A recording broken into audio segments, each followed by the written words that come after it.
우스 땅에 욥이라 불리는 사람이 있었는데 그 사람은 온전하고 정직하여 하나님을 경외하며 악에서 떠난 자더라. 아멘. 5절에서 12절은 교도하겠습니다. 그들이 차례대로 잔치를 끝내면 욥이 그들을 불러다가 성결하게 하되 아침에 일어나서 그들의 명수대로 번제를 드렸으니 이는 욥이 말하기를 혹시 내 아들들이 죄를 범하여 마음으로 하나님을 욕되게 하였을까 함이라. 욥의 행위가 항상 이러하였더라.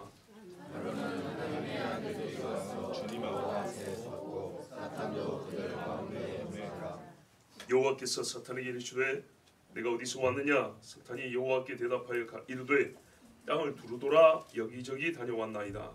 여호와께서 사탄에게 이르시되 내가 내 종족을 지휘하여 왔느냐? 그와 같이 온전하고 정직하여 하나님을 경외하며 악에서 떠난 자는 세상에 없느니라. 사탄이 여호와께 대답하여 이르되 욥이 어찌 까닭없이 하나님을 경외하리이까? 주께서 그와 그의 집과 그의 모든 소유물을 그대로 두신 때문이 아니니까. 주께서 그의 손으로 하는 말을 복되게 하사 그의 소유물을 땅에 넘치게 하셨습니다. 이제 주의 손을 펴서 그의 모든 소유물을 치소서. 그리하시면 틀림없이 주를 향하여 욕하지 않겠나이까?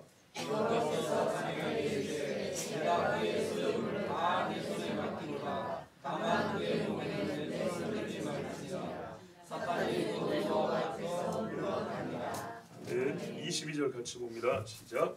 이 모든 일에 욥이 범죄하지 아니하고 하나님을 향하여 원망하지 아니하니라. 아멘.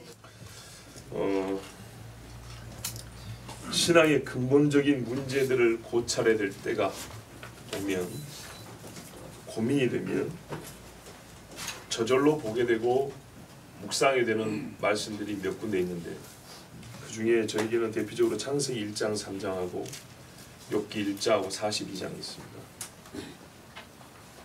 그래서 또 여러분들에게 설교도 참 많이 했었습니다. 오늘 본문도 아마 했었던 적이 있을 겁니다. 돌이켜보면 욥기 설교할 때 여러 번 설교했지만 그 주제들 혹은 자주 언급했던 우리 신앙에 필요한 용어들, 신앙적 용어들 한번 모아보면 욥의 믿음과 인내도 있었고, 또 욥과 그 친구들의 신론의 향, 하나님을 아는 고대인의 지식이 얼마나 순수하고 깊었는가에 대해서도 얘기했고, 또 욥이 아무리 의인이지만 끝내는 죄를 짓습니다. 그래서 하나님 앞에 책망을 듣고 제사를 지내죠. 이 땅에 정말 의인은 없고 하나도 없다라는 것. 그리고 끝내 의롭다 하더라도 무엇으로 죄를 짓냐면 결국은 입으로 죄를 짓거든요. 죄인됨 이야기. 그리고 그 죄인됨으로써 회개했던 것. 그리고 하나님의 뭡니까? 세상 사람들이 말하는 이 고통과 악이 있는 세상에 하나님 어떻게 의롭다 할 수 있냐, 신정론에 관한 이야기. 그 신정론을 펼치는 데 있어서 창조주로서의 하나님을 아는 것, 창조주의 지혜와 권능이 얼마나 중요한가 등등, 하여튼 이런 주제들을 많이 언급했었습니다. 오늘은 이외에 또 하나의 작은 주제로 욥기 말씀을 듣고자 합니다. 그것은 하나님이 해주신 욥에 관한 이야기가 아니고요, 하나님이 해주신 하나님 자신에 관한 이야기입니다. 오늘 듣고자 하는 이야기는 하나님이 하나님 자신에 관하여 해준 이야기입니다. 그런 본문이 아닌 것 같지만 살펴보면 들어있습니다. 물론 욥기 후반부에 가면 친히 욥에게 하나님이 꾸짖으면서 38장 이후에 40장 보면 질문하죠. 너는 부품 가운데 허리띠가 띄고 이렇게 서서 대장부처럼 내가 묻는 말에 대답하라 이러면서 내가 창조할 때 너 어디 있었냐 하면서 막 꾸짖잖아요. 그러면서 하나님이 얼마나 권능이 있으시며 지혜로우신지를 그렇게 친히 드러내 주십니다. 그 말씀 말고 오늘 하나님이 욥을 설명하는 이 말씀 안에 하나님 자신에 관한 이야기가 들어있습니다. 우리가 그동안에 발견했었으면 좋았었을 자기 계시가 1장에 들어서 오늘 그걸 전합니다. 힌트를 드리면 사람을 아는 하나님의 지식의 정도에 대하여. 보십시오. 하나님이 지금 욥이 이런 자라고 우리에게 가르쳐주고 있잖아요. 근데 그걸 먼저 누가 알고 계시죠? 하나님이 알고 계시죠. 하나님이 먼저 알고 사탄에게 내가 아는 욥은 이렇다고 말해주고 있죠. 여기에서 뭐가 들어갑니까? 하나님이 사람을 알고 있는 지식이 들어갑니다. 누가 하나님을 얼마나 알고 있느냐를 얘기하는 게 아니고요. 하나님이 인간을 얼마나 알고 있느냐에 대하여 하나님은 오늘 우리에게 가르쳐 주세요. 내가 너희를 어떻게 알고 있느냐. 뭐 신장과 폐부를 감찰하는데 이런 비유적 표현 말고 욥에 대한 진술이에요. 우리가 법정이나 경찰서 하면 진술하죠. 사건에 대한 진술, 보고 들은 것에 대해 하나님이 욥에 대하여 사탄에게 진술을 해요. 욥은 이러이러한 사람이라고. 그 안에 하나님이 알고 계시는 사람에 대한 지식이 있어요. 그 이야기를 하려고 합니다. 참 우리가 이거야 뭐 다 아는 거 아닌가? 우리 죄인됨을 다 알고 우리의 속 사람을 다 알고 계신 그런 하나님 아닌가? 그렇죠. 결론은 그렇죠. 결론은 그런데 그 결론에 이르는 과정이 조금 다르면요 새로운 은혜가 있습니다. 한번 보겠습니다. 그래서 이 지식은 우리 자신의 뭐랄까요 교만을 아마 누그러뜨리는 효과를 가져올 겁니다. 하나님이 사람을 이렇게 알고 계시구나. 이거를 오늘 말씀 듣고 되면 나 자신을 조금 더 낮추면서 희한하게 낮춰서 힘이 빠지는 게 아니라 신앙에 용기를 주는, 또 거기에 더하여 낙심을 이기고 순교에 이를 수 있는 격려, 뭐 설교 한 편 들었다고 순교자의 믿음을 갖는 게 아니라 격려가 되는 그런 말씀일 줄로 저는 그렇게 믿고 여러분에게 전합니다.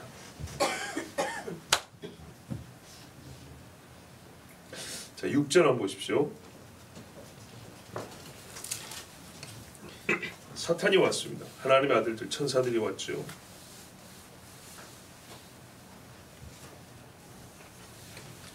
하나님이 사탄에게 먼저 말을 걸었습니다. 네가 어디서 왔냐 하면서 땅 여기저기 위아래 다 두루 다니고 왔다. 그러니까는 다 관찰하고 왔다. 살펴보고 왔다 그랬죠. 그러니까 하나님이 사탄에게 뭐라 하냐면 내 종 욥을 유의하여 보았느냐. 아니 그 많은 사람 중에 특별히 욥을 자세히 들여봤냐는 얘기입니다. 왜요? 들여볼 만하니까 그런 거죠.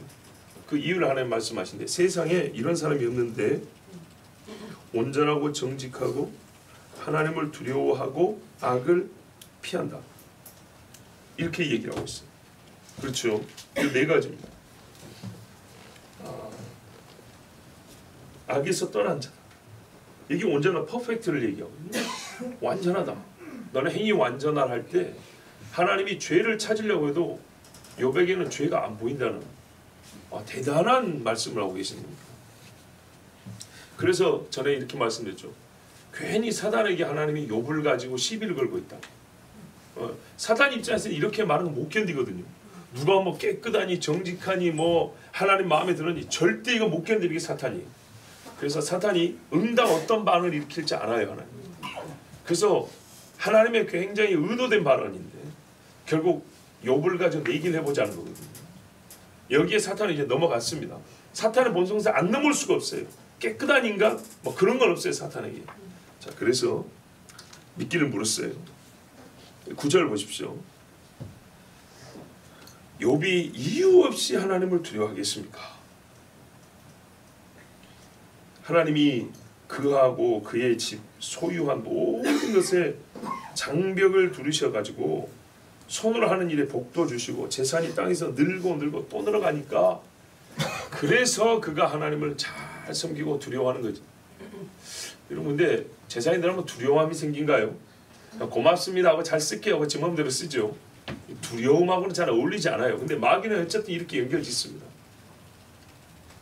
지금 무슨 말입니까?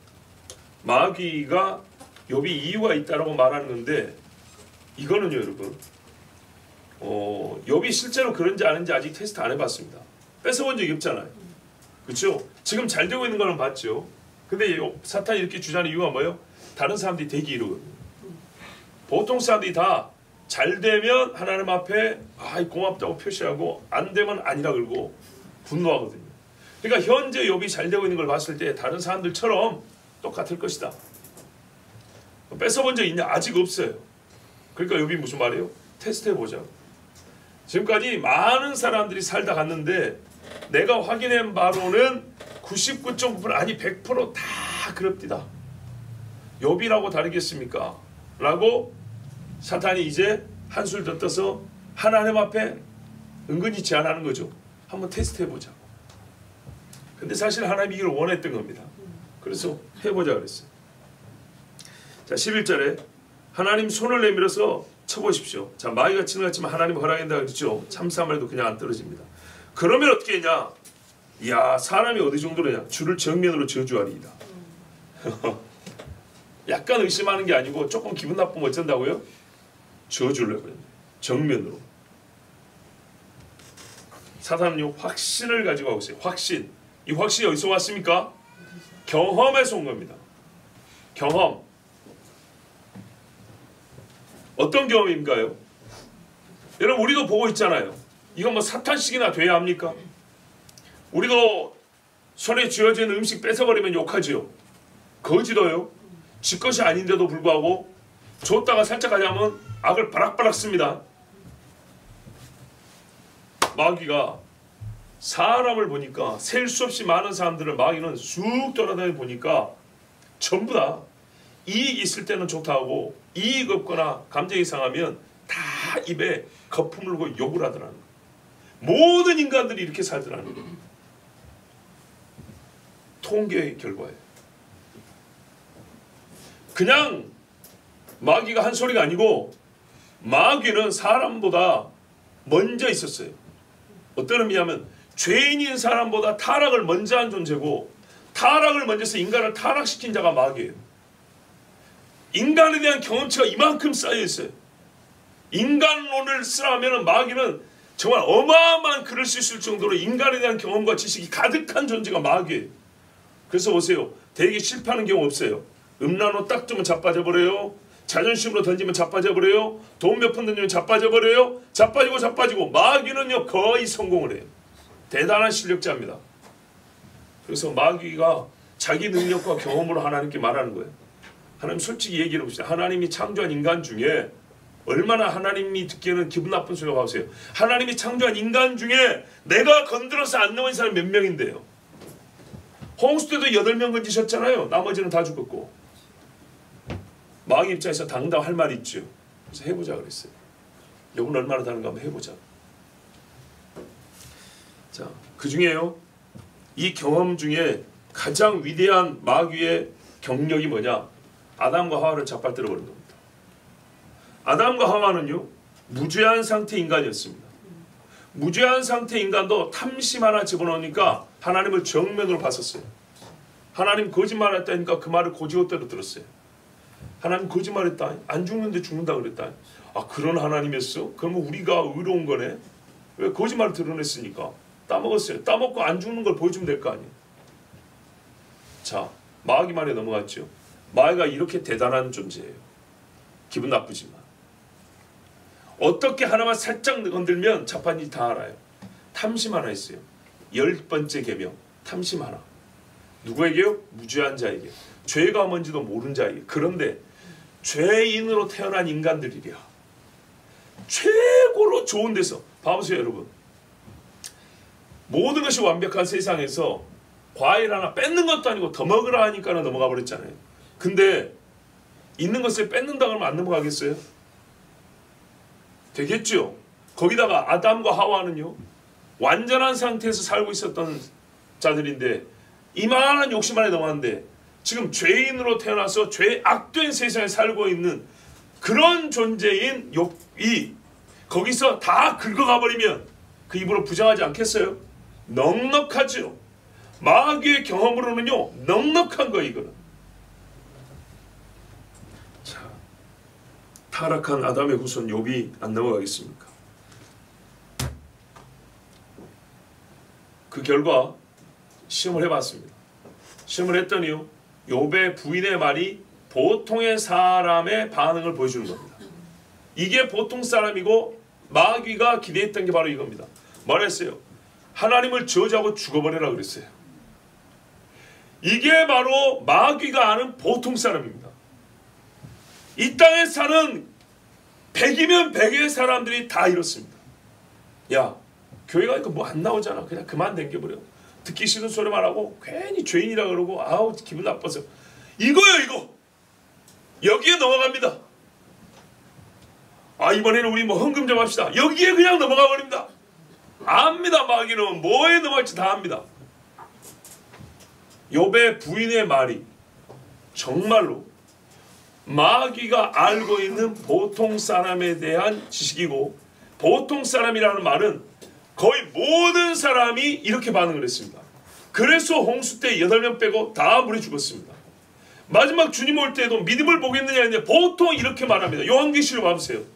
그들이 하나님을 저주하더라. 우박에 떨어지고 산악이 무너져도 뭐라 그래요? 자기의 죄를 회개치 않냐고 계속 우상 앞에 자면서 하나님을 욕하더라. 마귀가 알아요. 항상 인간은 이랬어요. 가인도 그랬잖아요. 네 동생이 어디냐니까. 하나님 제가 동생을 지키는 자니까. 이게 마귀적인 발성 아닙니까? 의로운 자는 이렇게 말하지 않습니다. 다윗은 어떻게 했습니까? 주여 내가 죄인이로소이다. 베드로도 주님 앞에 주여 나는 죄인이로소이다 이렇게 했어요. 그런데 보통의 사람들 대부분이 아닌 대부분이랑 너무 적어요. 80% 대부분이니까 그냥 다라고 말하면 돼요. 의는 없나니 모든 사람은 죄인이라는 로마서 말씀 그대로 모든 사람은 다 이렇게 반응해요. 자, 그러니 하나님이 마귀하고 시험을 해보자, 내기를 한번 해보자는 건 하나님 입장에서 굉장히 불리한 상황이죠. 그런데 하나님 뭘 믿고 해보자 그랬을까요? 마귀에게 질 생각으로 하자 그랬을까요? 한번 져주지 뭐 그랬을까요? 하나님은요, 마귀가 한번 진다는 게 어떤 의미냐? 내 영광을 다른 자에게 주지 아니하며 이것을 스스로 어기는 거예요. 질 내기를 마귀하고 하는 하나님이 아니에요. 우리 산미는 어디 갔습니까? 얼굴이 안 보이네. 자, 그래서 하나님 말씀에서 12절에 해봐라 그랬어요. 네가 분명히 소유의 얘기를 했으니까 소유 한번 네 마음대로 해봐라. 몸만 건들지 말고. 자, 그랬더니 이자에 가면 또 어떻게 합니까? 몸도 한번 건드려 봅시다 그러죠. 아 그래? 그럼 건드려 봐라 그랬어요. 몸도 건드려 봐라. 그랬더니 어떻게 했어요?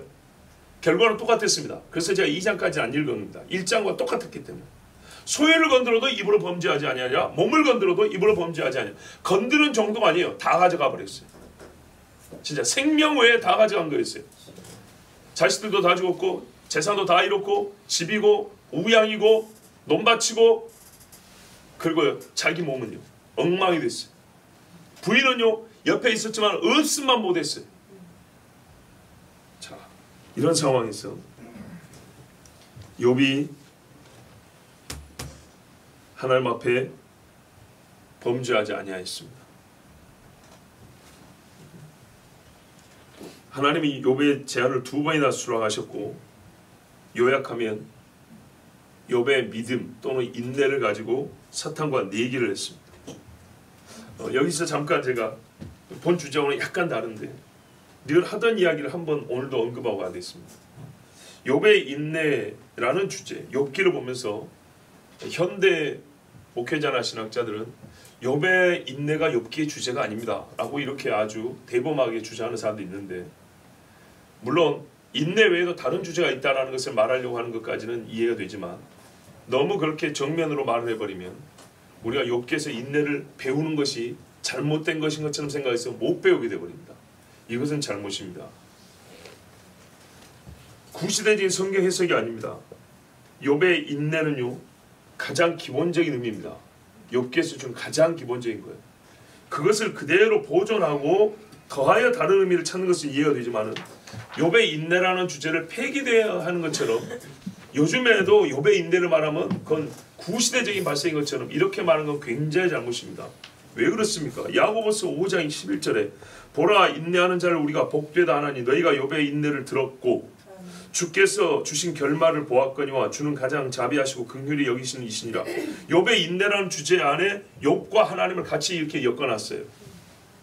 그리고 이것을 성도가 가져야 될 신앙의 모범이라고 야고보서 5장이면 그 결론인데, 거기 보면 우상을 섬기지 마라, 우상 숭배를 버리라 하는 것과 거의 그 비슷한 자리에 여기 있어요. 여러분 생각을 해보세요. 여러분 차 한 대만 잃어도 난리가 날 것인데 전 재산을 다 잃어서 지금 거지가 됐다고 생각해보세요. 정말 거지, 남한테 빌어먹어야 살 수 있다. 온몸에 욕창이 나서 껍데기가 안 벗겨진다고 피고름이 안 나는 데가 없다. 옛날에 어릴 때 우리가 이 종기 하나 나보면 알지만 굉장히 고통스럽고 냄새가 납니다. 그런데요, 하나님을 원망하지 않았어요. 부인도 자살해 죽어버리라 그랬어요. 그런 상황에서 입술로 단 한마디도 여러분 범죄하지 않은 자신이 있습니까? 이런 사람을 인내라는 말을 안 붙여주면 뭘 붙여줄까요? 인내라는 말을 언제 붙여주려고요? 오늘 감기가 걸렸는데 교회를 나왔어요. 인내가 이래야 됩니까? 목사가 야단치는데 제가 잘 들었어요. 와, 인내력이 대단하시네요. 이래야 됩니까? 말은 가장 가치 있게 쓰는 겁니다. 다니엘과 세 친구를 할 때 믿음을 얘기할 때 얼마나 가치 있습니까? 아브라함을 얘기할 때 믿음이라고 해서 얼마나 가치 있습니까? 인내라는 말을 가장 쓰기 적합한 신뢰를 성경에서 욥을 보여줬는데도 불구하고 그거를 버리고 뭔가 새로운 걸 찾겠다. 이거는 교만입니다. 교만. 성경을 무시하지 마시고 성경 이상이 되려고 하지 마세요. 성경이 기록한 대로 일단 믿으시고 그리고 그 알견에서 발견해서 더 깊이 파서 얻는 겁니다. 자, 이 모든 일에 욥이 죄를 짓지 아니하고 어리석게 하나님을 탓하지 아니하였더라. 우리 번역과 좀 다른데 그랬습니다. 하나님 앞에 원망하지 않았다면 입으로 타다 안 했다는 거예요. 이건 어리석은 짓이라고 생각했다는 거예요. 죄를 짓지 않았다. 생각으로나 입으로나 범죄하지 않았다는 거예요. 대단하죠. 이게 결과입니다. 두 번째 다 똑같습니다. 그래서 어떻게 했습니까? 하나님이 사탄을 이겼고 사탄은 이후에 나오지 않습니다. 졌기 때문입니다. 이겼으면 사탄이 얼마나 난리를 쳤겠습니까? 하나님 앞에서. 욥기 후반부에 욥이 하나님께 책망을 드는 것은 사탄과의 내교하는 별개의 문제입니다. 이 문제에서는 욥이 이긴 거고 하나님이 이긴 겁니다. 그런데 후에 욥이 이제 친구들과 대화를 하죠. 거기서 하나님 앞에 이제 죄를 짓습니다. 그래서 하나님께서 나중에 욥하고 친구들에게 뭐라고 하시지 사탄에게 별 이야기는 안 합니다. 사탄과의 대화는 없습니다. 우리가 여기서 이제 배운 게 뭡니까? 비록 사탄의 이 시험을 이기는 의인이라 할지라도 최종적으로는 우리는 하나님 앞에 죄인일 수밖에 없다는 걸 이제 보여주는 겁니다. 그렇지만 분명히 욥이 어떤 반응을 보일 것이냐를 가지고 하나님과 사탄이 내기한 데서는 분명히 하나님이 이겼고 욥이 승리했습니다. 저 뒤에 거는 제 2막입니다. 거기서 이제 또 하나님이 자기 계시가 나타납니다. 아까 말씀드린 폭풍 가운데 나타나시는 거예요. 자, 그런데 우리가 지금 이 1막을 보고 있는 중입니다. 욥은 사탄의 시험에도 불구하고 죄를 짓지 아니하였습니다. 하나님은 이것을 알고 계셨고 사탄을 이겼습니다. 오늘 우리가 주목하고자 하는 지점이 바로 여기입니다. 하나님은 어떻게 욥이 극한 고통에서도 하나님을 저주하지 않고 입술로 범죄하지 아니할 것을 아셨을까요? 알고 계셨죠. 어떻게 알고 계셨을까요? 심오한 질문에 너무 간단하게 대답하지 않기를 바랍니다. 하나님이니까. 그런 질문, 그런 대답들이라고 질문한 거 아니에요. 하나님은 전지하신 분이니까. 뭐 맞는 대답이지만 우리는 생각을 좀 깊이 해봐야 돼요. 자, 보십시오.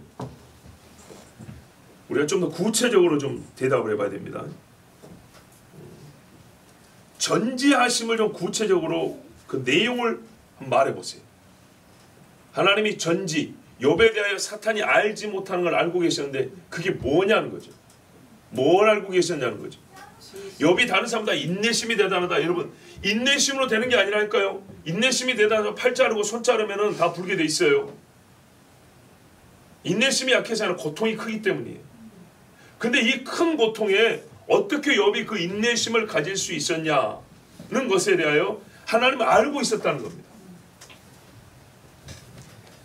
자, 하나님은 어쨌든 간에 나중 일을 먼저 알고 계시는 분이니까, 시간적으로 앞서 알고 계시는 분이니까 그것이 아닙니다. 미래를 알고 있으니까 그런 것이지 그게 아니고요. 그 미래라는 결과가 일어날 수밖에 없는 욥의 무엇을 알고 계셨냐는 겁니다. 이것은요, 우리가 뭐랄까요, 나 역시 하나님을 섬기는 사람으로서 일종의 자부심 또는 감격 또는 욥의 신앙과 같은 순전한 신앙을 갖게 하는데 도움이 되는 질문이고 답변입니다. 자, 아침부터 많이 피곤하신 분들 계시는데 여기저기 많이 계시는데 집중해서 한번 들어보십시오. 하나님과 사탄의 싸움은 힘과 능력의 싸움이 아니었습니다. 누가 폭풍을 크게 일으키냐, 누가 물결을 더 크게 일으키냐, 혹은 잠잠하게 하느냐, 그런 싸움이 아니었어요. 보십시오. 직접 능력을 발휘하는 싸움이 아니고요, 욥이 갖고 있는 능력에 대하여 누가 무엇을 알고 있느냐의 싸움이었어요. 인간에 대한 이해를 놓고 싸워 이긴 겁니다. 무슨 말이냐? 사탄은 중풍병자 만들고 하나님은 고치고, 사탄은 벙어리 만들고 하나님은 입을 열게 하고, 이런 능력을 싸움이 아니라고요. 인간을 놓았지만 인간이라는 게 하나의 장소일 뿐이지 사탄과 하나님이 서로 마주쳐서 붙어 싸우는 그런 유형의 싸움이 아니었다고요. 사탄은 하나님의 허락을 받아서 욥이라는 인간을 괴롭게 하고 두고 보는 거예요. 하나님은 정말 아무것도 안 하고 사탄이 허락하고 가만 지켜보는 거예요. 하나님이 욥에게 힘을 더해준 적이 없어요. 욥은 기존에 갖고 있는 것 갖고 싸웠어요. 그렇죠. 하나님이 도와준 적이 없어요. 요만큼도 안 도와줬어요. 왜요? 처음부터 사단이 내길 건 거는 욥을 테스트해보자는 거지 하나님의 능력을 확인해보자는 게 아니었어요. 욥의 현 상태 그대로를 두고 싸우었습니다. 욥을 그대로 두고 하나님은 욥에 대하여 A라는 주장을 했습니다. 사탄은 B라는 주장을 했습니다. 인간에 대하여 알고 있는 최고의 지식을 동원했습니다. 사탄도 인간에 대한 지식이 있고요, 하나님도 인간에 대한 지식이 있어요. 사탄이 볼 때 인간은 어떤 상황에서 하나님을 저주하고 떠나는지 파악한 지식이 있어요. 누구에게도 밀리지 않고 부족하지 않은 최고의 인간론을 갖고 있어요. 그래서 내가 이 케이스에서는 하나님에게 질 수가 없어요. 어떤 인간이든 이렇게 시면 다 넘어갔거든요. 한 명도 이긴 적이 없어요. 그러니까 이번에는 내가 하나님을 이긴다는 확신을 가지고 있어요. 하지만 하나님은 사탄이 알고 있는 것과 다른 인간을 알고 있었어요. 왜 자꾸 인간이라고 그래요? 하나님이 능력을 도와주지 않았다니까요. 욥이 지금 갖고 있는 욥지가 이긴 거예요. 욥이 이겨서 하나님이 결과적으로 사탄이 이긴 것이 된 것이지, 하나님이 힘을 써서 뒤에서 바람을 밀어줘서 욥을 이기게 해서 하나님이 이긴 게 아니라고요. 그러니까 뭐냐면 순전히 욥이 현재 어떤 존재인가에 대한 하나님이 알고 있는 지식과 사단이 알고 있는 지식이 격돌해서 하나님이 알고 있는 지식이 사단이 알고 있는 지식을 이긴 거라 이 말입니다. 그래서 하나님이 알고 있는 지식이 이겼다는 것은 욥이 대단한 믿음과 뭔가가 있었다는 것. 그래서 우리는 인간으로서 욥과 같은 인간이 되어야 한다는 걸 배우지만, 여기서 지금 주제는 뭐예요? 하나님의 자기 계시잖아요. 하나님 뭘 알고 계신다고요? 결론은 뭐예요? 사단이 사람을 알고 있는 것보다 하나님은 사람을 더 잘 안다는 얘기예요. 어떤 면에 있어서요? 죄를 짓는 것에서도 잘 알지만 의를 행하는 데 있어서 하나님은 더 잘 안다는 얘기예요. 그래서 제가 우리가 이 설교를 들으면 자부심이 생긴다는 얘기를 하는 겁니다. 사단보다 나는 더 잘 알아. 사단은 이걸 던져주면 너희가 10가지 죄를 짓지 않니? 나는 11가지 죄를 짓는다 한다 이놈들아. 이래서 하나님 우리는 죄입니다. 요게 아니고 오늘은 말입니다. 사단이 인간을 알아서 이러면 자빠질 걸려 했지만, 아니, 내가 아는 인간은 말이야, 네가 그렇게 심해도 안 자빠진 놈도 있어. 그런 인간이 다 있어요. 니는 모르지. 나는 그런 인간 알아. 어떤 류의 인간이 그런 줄 알아. 하나님 지금 그 이야기를 해준다고요. 그런 인간도 하나님 보고 계시다 이 말입니다. 자, 하나님은요, 사탄이 알고 있는 것과 다른 인간을 알고 있습니다. 방향이 다르다는 게 아니고요, 더 깊은 차원에서 인간을 알고 계십니다. 너는 아직 인간을 내가 어떻게 만들었는지를 모르는구나. 바로 이 차원입니다. 보세요. 인간이 제3의 존재가 아니에요. 하나님, 사탄, 인간, 이게 아니에요. 인간은요, 하나님에게서 나왔어요. 사탄은 하나님에게서 나온 인간을 관찰하지만 하나님은 처음부터 우리를 만들었기 때문에 사탄이 보는 것과 달라요. 무슨 뜻인지 아시겠어요? 남이 제 아무리 관찰해도 낳은 부모가 자식을 아는 거에 미치지 못하죠. 사탄이 아무리 뛰어난 지식과 관찰력을 가지고 경험치를 갖고 있어도 걔는 만들어지고 태어난 인간을 살펴본 결과예요. 그런데 하나님은요, 직접 만들었어요. 우리 각 사람의 코에다 생기를 불어넣어 만든 이가 하나님이란 말이죠. 그래서 그 사람에 대하여, 그 인간에 대하여 하나님이 다 알고 있어요. 내가 아는 욥, 내가 니까지 것이 시험하면 자빠질 그런 인간을 만들어온 줄 알아? 내가 만든 욥을 니네 지금 관찰하고 있지. 관찰해서 다 아는 줄 알지. 나는 만들었다 이놈아. 만든 이밖에 알지 못하는 사실이 있어요. 자, 인간이라는 개체에 대한 파악이 하나님이 더 뛰어나다는 것이 아니고요. 하나님은 처음에 인간을 만들 때 하나님의 형상으로서의 인간이 어떤 능력까지 갖고 있는지를 아신다는 뜻입니다. 하나님의 형상의 능력이라는 것이 말입니다. 사탄이 목에 칼을 들여도 하나님을 부정하지 아니하고 모든 것을 다 뺏어가도 원망하지 아니하는 능력이 어디냐면 짐승이 있지 않고 하나님의 형상이 있어요. 우리가 하나님의 형상이라는 게 얼마나 대단하고 정말 고귀한 이 존재적 가치뿐만 아니라 능력인지를 알고 있어야 됩니다.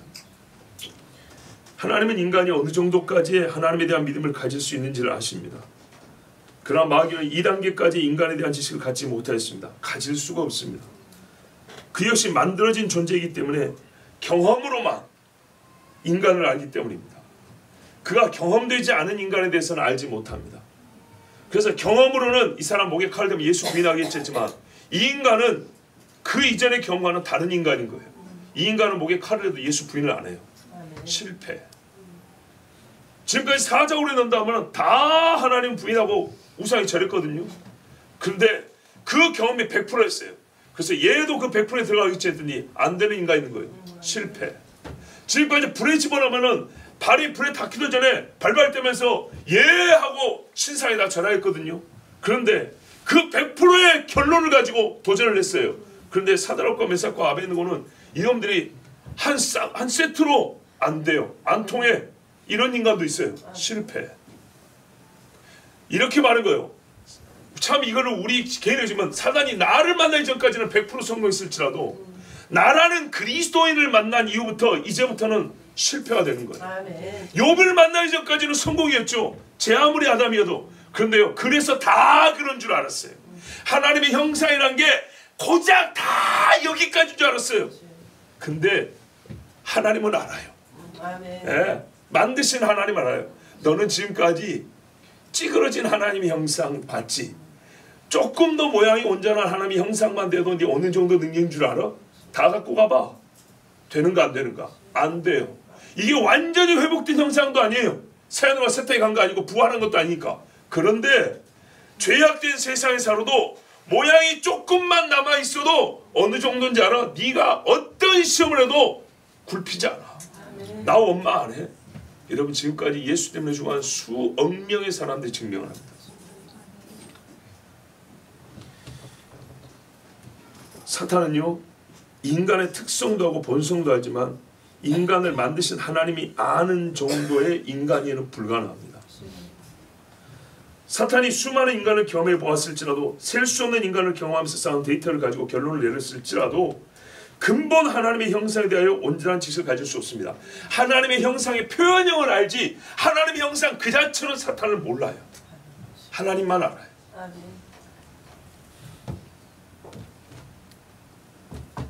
이것을 가지고 내기를 했기 때문에 사탄이 진 겁니다.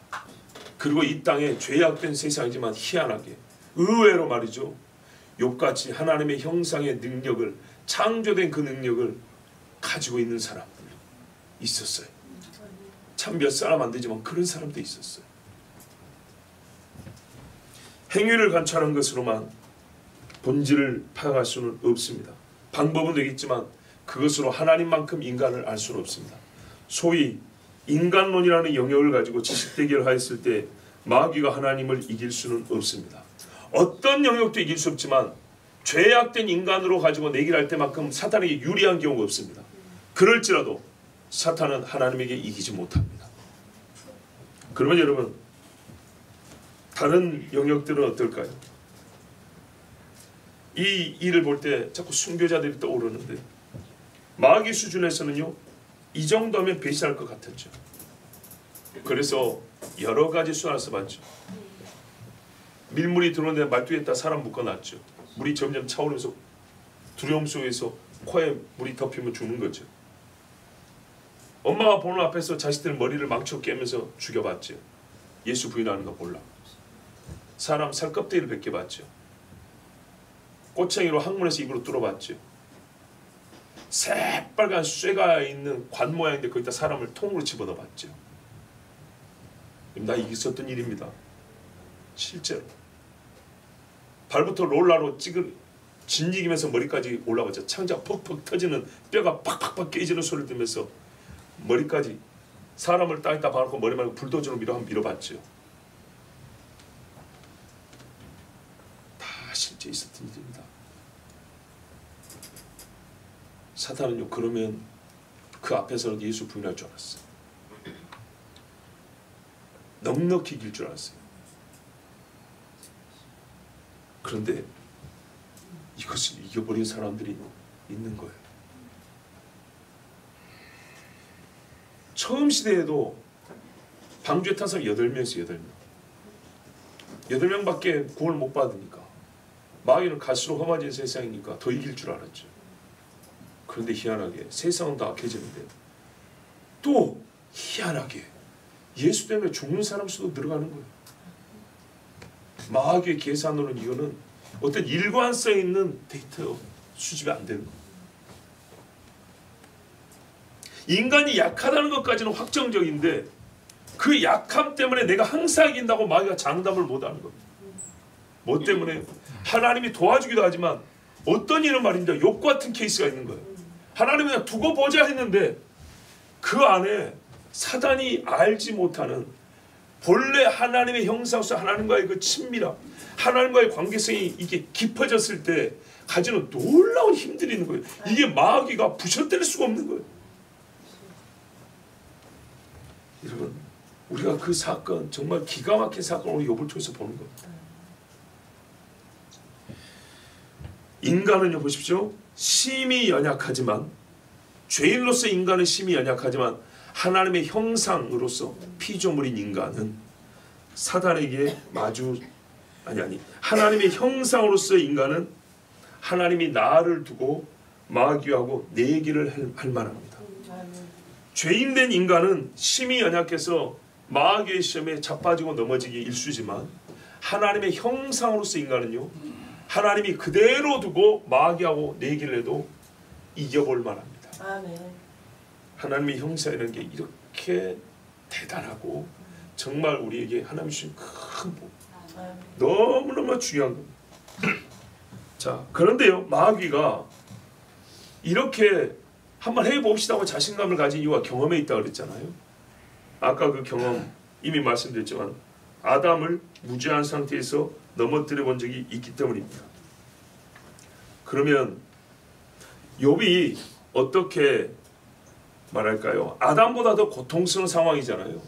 아담은 그냥 하나 더 먹어보라니까 먹어버렸는데 욥은 다 뺐었는데도 이겨냈지 않습니까? 그러면 상황적으로 욥이 더 불리한데도 불구하고 지는 것이 다 당연한 것 싶은데도 어떻게 욥은 이길 수 있었을까요? 즉 아담보다 더 어려운 시험에서 아담보다 더 믿음의 싸움을 이겨낼 수 있었을까요? 아담은 패했지만 욥은 어떻게 이겨낼 수 있었을까요? 이게는 보세요. 하나님이 아담도 욥도 그대로 뒀죠.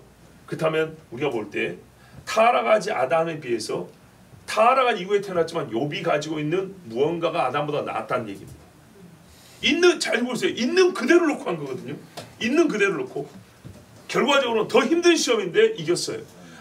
죄 짓지 않은 아담보다 죄 가운데 태어난 욥이 아담보다 더 나은 게 있다는 거예요. 그래서 여러분, 이게 좀 깊은 이야기고 다른 이야기긴 한데 하나님이 인간의 범죄함을 그대로 둔 이유 중에 하나는 뭐냐면, 깊이 보면 뭐냐면, 창조된 상태로서의 하나님의 형상보다 죄인이 되었지만 다시 구원받은 형태로서의 인간이 하나님과 더 어떻게 해요? 가까워질 수 있다는 거죠. 예. 더 하나님과의 원래 하나님의 형상으로서 더 깊은 교제가 뭐냐면, 죄를 지었음에도 불구하고 나를 사랑해서 나를 위해 죽으신 주님을 믿음으로 하나님의 자녀가 되었을 때 아무 문제 없이 너무 좋은데요 하나님, 이 상태보다 훨씬 더 하나님이 원하시는 하나님과 자신의 관계가 형성된다는 거죠. 자, 욥이 뭐가 더 나으냐? 우리가 성경에 주시는 단서로만 봐야 되는 겁니다. 생활을 보면 보세요. 아담에 대해서 아담이 어떻게 일하고 사는 이런 이야기 없어요. 제사를 드는 이런 이야기 없어요. 그런데 이건 있죠. 죄의 문제. 아담이 하와가 준 열매를 그냥 받아먹었어요. 그냥 받아먹었어요. 하와를 야단치지 않았어요. 야단 쳐야 정상이죠. 그러지 않습니까? 이거 먹으면 죽는다 그랬어요. 하와에 동의를 했어요. 하와를 막지도 않았어요. 그로써 하와와 사실상 같은 마음을 가지고 있었다는 것이 증명되는 겁니다. 나 그 자리에 없었거든. 없었으면 어떻게 해야 돼요? 애들이 불장난하면 늦게 부모가 와도 궁뎅이를 때리고 야 이놈의 자식 이래야 되죠. 근데 주니까 받아먹었단 말이에요. 실상 하와하고 똑같았던 얘기예요. 그래 하나님이 아담의 죄 했어요. 손은 먼저 하와가 됐지만 머리는 아담이기 때문에 또한 아담이 하와에게 한 이 사후 행위를 보면 그는 하와를 책망한 적도 없고 하나님의 뜻을 하와에게 다시 가르치거나 자기는 그래도 난 안 먹겠다 이런 적이 없어요. 더 큰 죄를 지은 거예요. 최소한 하와와 같다입니다. 하나님의 형상에게 금해진 영역인 보세요.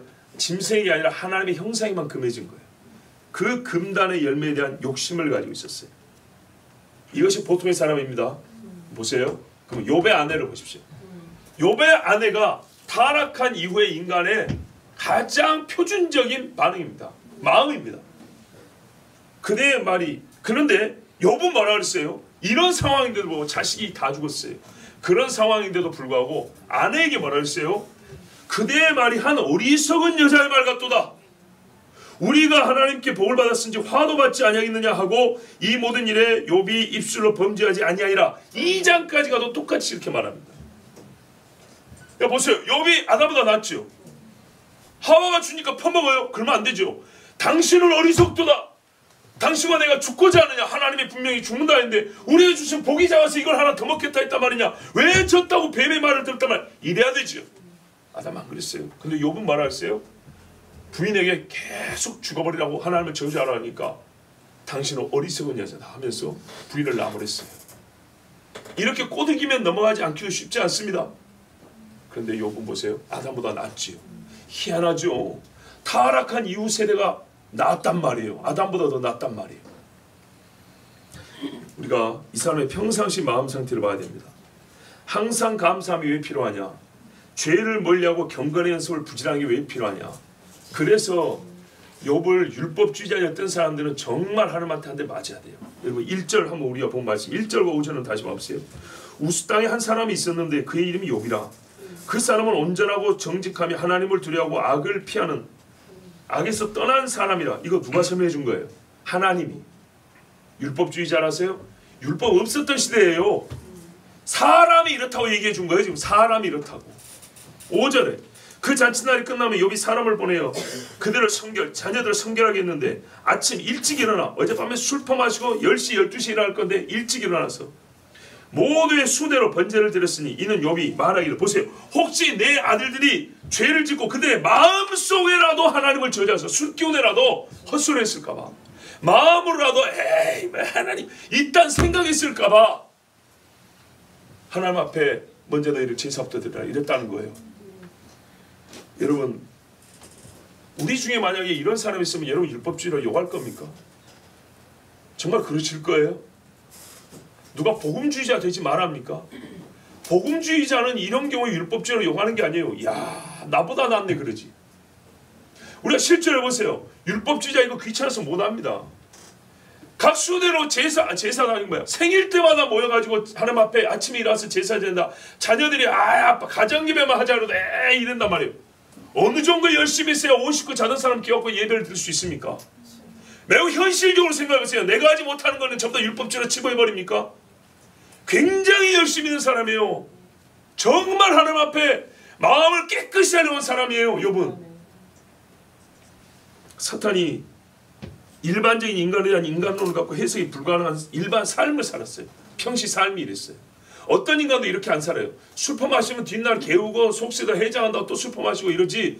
어떤 인간이 술 퍼마시고 논 다음에 그 뒷날 아침에 하나님 잘못했습니다 엎드린 자 아무도 없어요. 아무도.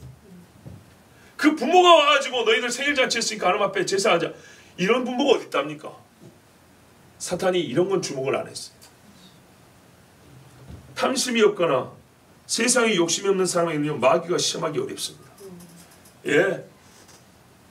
평상시 하나님을 두려워하고 악을 피하는 사람은요 마귀의 전술이 먹히지가 않습니다.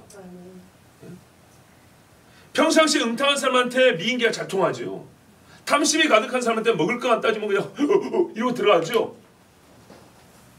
그러나 욥 같은 사람에게는 사탄의 전술이 먹히지가 않아요. 안타까운 건 99.99999%가 다 사탄의 전술이 통해버린다는 거. 이렇게 안 사니까요. 그래서 마귀가 써먹었던 고전적인 전술을 또 써먹어도 또 통하는 겁니다. 인간이 똑같고 해 아래 새 것이 없고, 이런 해 아래 새 것과 같은 이런 사람 한두 사람 있으면 배워야 되는데 안 배우니까, 예? 절대 안 배우니까 마귀는 오늘 설교 들었지, 그래도 나는 통하는 줄 알아, 가자. 탐심 조금 넘어지고 불쾌감 조금 넘어지면 또 자빠지고 또 자빠지고, 그렇지 여지없지. 이게 우리의 역사이고 우리의 신앙의 삶이에요. 실제로 하나님이 분명 욥의 이러한 마음과 행위를 칭찬하셨습니다. 칭찬을 했어요.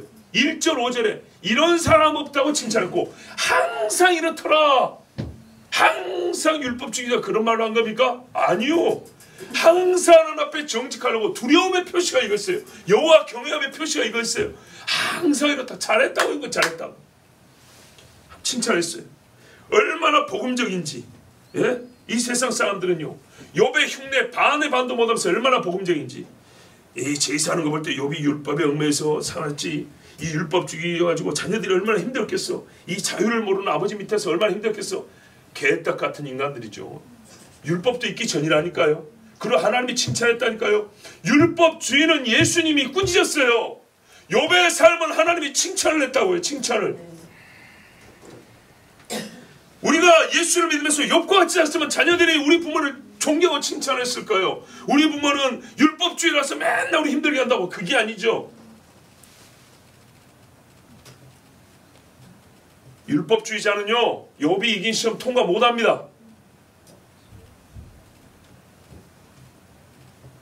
이 다름이 아담의 자손임에도 불구하고 의인이라고 하나님이 불러주신 이유입니다. 의인인데 어떻게 이 사람이 율법주의자입니까?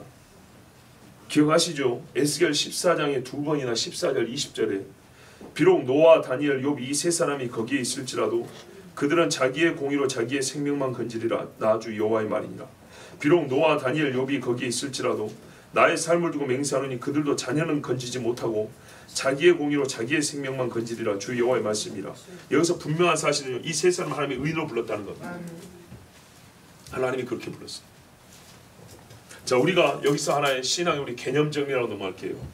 저를 잘 보십시오. 모든 사람이 죄인이죠. 또 악인이라고 부르죠. 왜요? 태생적으로 우리는 악인입니다. 본질상 진노의 자녀입니다. 마귀를 아버지로 두었던 그 사람이니까 모든 사람은 죄인이면서 악인입니다. 그런데 그 중에 또 누가 고의로 사람을 칼로 찌겨 죽였다거나 남의 사기를 쳤어요. 그 사람은 악인입니까? 아닙니까? 악인이죠.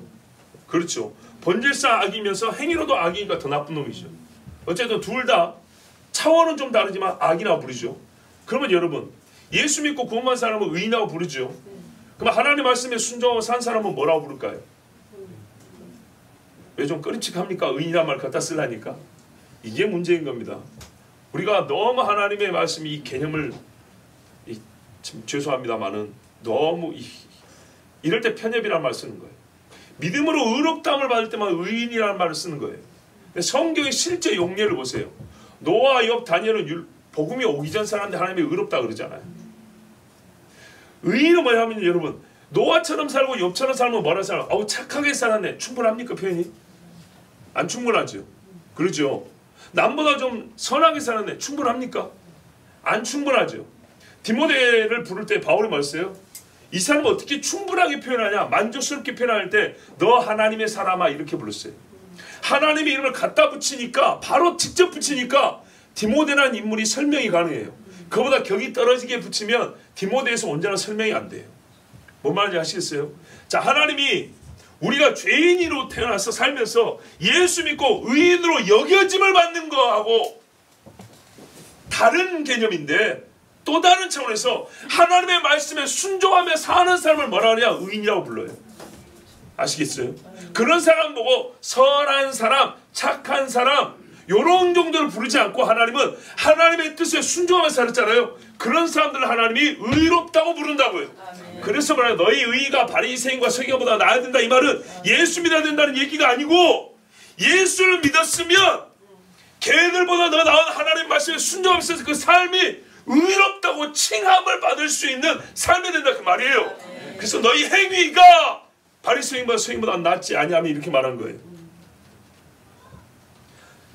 마태복음 25장을 성전 이야기가 나오는데 이거를 성경 있을 때 70년을 막 끊으려고 하니까 마지막 때 해석이 안 되고 꾸역꾸역 지셔야 되는 것처럼 의인이라는 말이 나올 때마다 믿음으로 하니까 이게 안 맞는 거예요. 안 맞는 거. 두 가지 차원, 두 가지 층 위에서 1층, 2층 이런 것처럼 두 가지 층 위에서 말한다는 것을 이해를 해야 되는데, 예? 배만 위하냐 할 때 실제로 배고파서 밥을 먹는 거지만 이걸 조금 더 고상하게 쓰면 뭐예요? 이익을 위해서만 사냐? 우리가 일상생활에 이런 언어 활용법을 아는데도 불구하고 의인이란 말을 하나님이 어떻게 해요? 하나님 보시고 말 그대로 의롭다 그 말인데 어떤 자를 완전하게 의롭다 하냐? 예수 믿어서 죄상을 받았으므로 말미암아 죄가 씻김으로 의롭다함을 받는 거예요. 죄가 없으니까 아시겠죠? 두 번째로 뭐예요? 하나님의 말씀에 순종하여 살기 때문에 의롭다 하는 거예요. 그래서 말이야 이게 하나이기 때문에 네 행위의 의로움으로 네 믿음의 의로움을 보이라 그러잖아요. 아멘. 자, 그래서 로마서에 보면 4장에 믿음으로 구원을 받고 믿음으로 의롭다함을 받아서 구원을 받는다는 이야기를 1, 2, 3장에 계속 말해놓은 다음에 4장에 신뢰를 듣는데 그 인물이 누굽니까? 아브라함과 다윗입니다. 아브라함과 다윗도 율법 이전의 사람들입니다. 또 율법 시대의 사람입니다. 그런데 예수 믿음으로 의롭다함을 받는 것, 하나님을 믿음으로 의롭다함을 받는 것의 예를 바울도 아니고 스데반도 아니고 베드로도 아니고 아브라함과 다윗을 들어줬습니다. 그렇죠. 그런데 왜 에스겔에서는 아브라함이 있는데도 다윗이 있었는데도 불구하고 아브라함과 다윗을 의롭다고 하지 않고 노아, 욥, 다니엘 세 사람을 말했을까요? 이게 바로 다른 층에서 얘기를 하는 겁니다. 아브라함과 다윗을 의롭다고 하는 신뢰를 든 것은 뭐냐면 아브라함도 자기 부인을 팔아먹은 사람이에요. 엄밀히 말하면. 다윗은요 무죄한 자의 피를 흘리고 남의 부인 뺏은 사람이에요. 그 죄값으로 자기 집에 피가 흘렀었던 사람이에요. 맞죠? 그런데 로마서의 복음의 핵심이 뭐예요?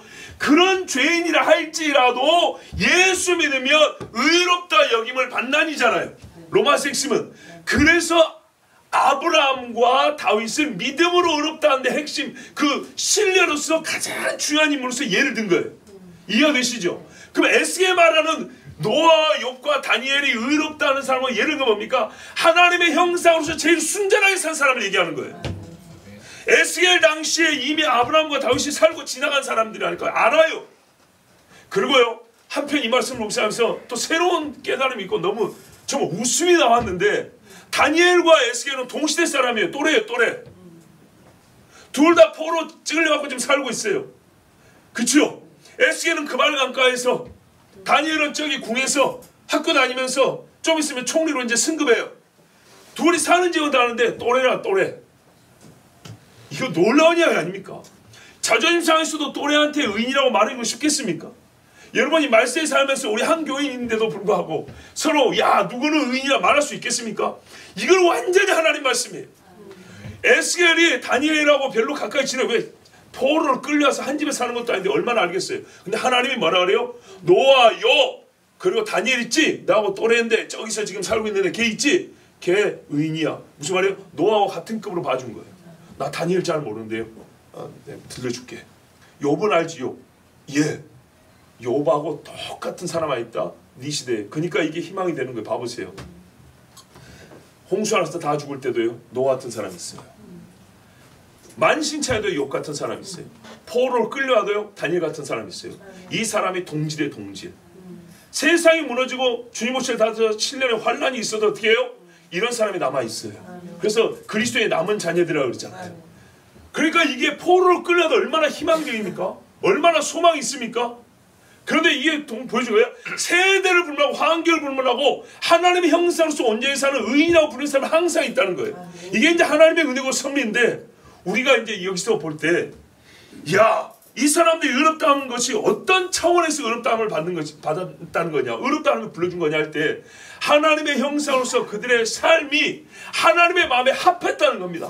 불의하다고 판단될 것이 아니라 이거라도 의롭다고 판단하고 저거라도 의롭다고 판단하고 그 행사 어쩌고요, 내일 죄를 지을까봐 하여 하나님 앞에 죄를 멀리하고 여호와를 두려워하며 자녀들과 함께 하나님 앞에 제사하는 이런 삶을 살았다는 거예요. 즉 요즘 말하면 단답형으로 말하면 경건의 연습이 확실했다는 거예요. 확실하나 아담은요 누렸지만 경건의 연습이 약한 거예요. 죄악 가운데 태어나서도 경건의 연습이 있는 사람은요 결정적 사건에서요 사단이 예측이 불가능한 싸움에서 이기는 거예요.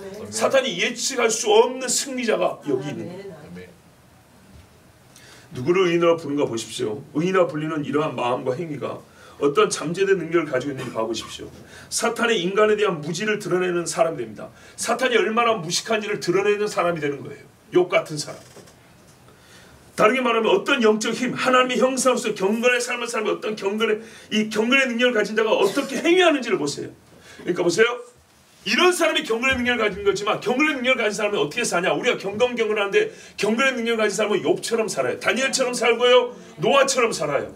이게 경건이에요. 개념으로 경건을 배우는 게 아니에요. 실제로 이렇게 삶을 사는 게 경건하다고. 이 경건이 하나님의 형상의 온전함이고 이런 온전함이 하나님이 원하기 때문에 이런 삶을 의롭다고 하나님이 칭해 주는 거예요. 이런 사람은요 테스트 해보기 전에도 하나님 답을 알고 있어요. 너 해봐라 임마. 걔 목에 칼 갖다 대봐라 임마. 걔가 나를 부인하는가? 절대 부인하지 않는다. 이래서 하나님이 마귀가 모르는 걸 이미 알고 있다는 말씀이에요. 내가 그런 인간을 만들었다 이 자식아. 참, 이 부분에 내가 웃음이나 좋은 웃음이에요. 너 잘 모르지? 내가 하나님의 형상으로 사람을 만들었다니까 너 잘 모르지? 뭐 그게 뭔지 모르지? 봐봐. 오늘 내가 보여줄게. 이런 사람 얼마나 멋집니까? 에스겔은 욥을 다니엘을 맞지만 다니엘은 에스겔을 알 거예요. 정말 욥 같은 사람. 사탄이 하나님과 나 자신을 두고 내기했을 때, 여러분 이제 나 자신을 내기했을 때 하나님이 이기게 하는 자는 평시에 이렇게 생활합니다. 순교가 하루아침에 되지 않습니다. 배도 역시 한 가지 지식을 잘못 배웠다고 넘어가는 게 아닙니다. 의로운 삶을 사는 자가 하나님의 형상의 가장 본질적 형태의 삶을 사는 자가 승리하고 이겨내는 것입니다. 하나님은 이 사실을 이미 알고 있었습니다. 그가 하나님의 형상을 만드셨으니까. 하나님이 나를 만드셨으니까. 하나님의 형상이 삶으로 사라졌을 때 어떤 영적 힘을 바라는지를 하나님은 다 알고 계셨으므로 사탄과 인간을 두고 한 내기에서 능히 이기셨고 이건 이겨놓은 싸움이었습니다. 하나님은 알고 계시는 그것을 여러분 우리는 가지고 있습니다. 욥은 갖고 있었어요. 모양만이 아니라 본질로서 가지고 있는 자였어요. 나도 그렇게 원합니다. 우리 하나님 형상을 보는데 본질로서 갖고 있었어요. 본질로서. 그러면 어떻게 본질로서 갖고 있는 자가 될 수 있을까요? 그건 오늘 설교를 한 편을 더 해야 될 수밖에 없기 때문에 아니요. 우리가 이미 다 알고 있어요.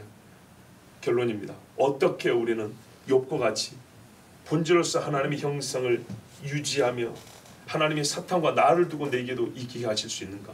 성경이 답을 말해줍니다. 로마서 8장 1절 후반부만 읽겠습니다. 그들은 육신을 따라 행하지 아니하고 성령을 따라 행하느니라. 아멘. 성령을 따라 행하십시오. 성령을 따라 행하면 그 어떤 사람보다 하나님의 형상의 본질에 합하게 살고 우리 주님이 너도 의인이로다 하십니다. 그래서 하나님이 나로 말미암아 본래 승리하시지만 나를 두고 사탄과 내기할 때에도 하나님이 승리하십니다. 우리 하나님을 승리하게 하는 하나님의 형상이 됩시다. 주님 감사합니다. 오늘도 사랑하시고 모아주시고 주님 앞에 예배하게 하시니 감사합니다. 하루하루를 버틸 힘도 없지만 주께서 벌써 수십 년을 살게 하셨습니다. 하나님의 능력이요 권능이요 영광입니다. 주여 감사합니다. 오늘 또한 우리가 원하옵게 이미 우리가 예수 그리스도를 믿음으로 의롭다함을 받았으니 이제는 하나님의 모든 뜻대로 살아 너의 삶이 의롭구나 칭찬 듣는 백성이 되게 하옵소서. 욥의 행사가 항상 일하더라. 사탄아 봤냐? 정말 내가 얼마나 멋진 작품으로 사람을 만든 거 보았느냐? 주여 나도 한평생 살면서 주님 앞에 이런 칭찬 한번 듣고 싶습니다. 나를 두고 하나님이 사탄과 내기라도 하나님이 이기는 그런 사람이 되고 싶습니다. 늘 경건하며 하나님을 두려워하게 하시고 성령을 따라 행하여 승리하는 백성 되게 하여 주시옵소서. 지체가 강한 머리입니다. 우리가 이미 영광스러운 머리를 가졌으니 주여 주님의 지체인 우리가 강하게 하여 주시옵소서. 예수 그리스도 이름으로 기도하옵나이다. 아멘.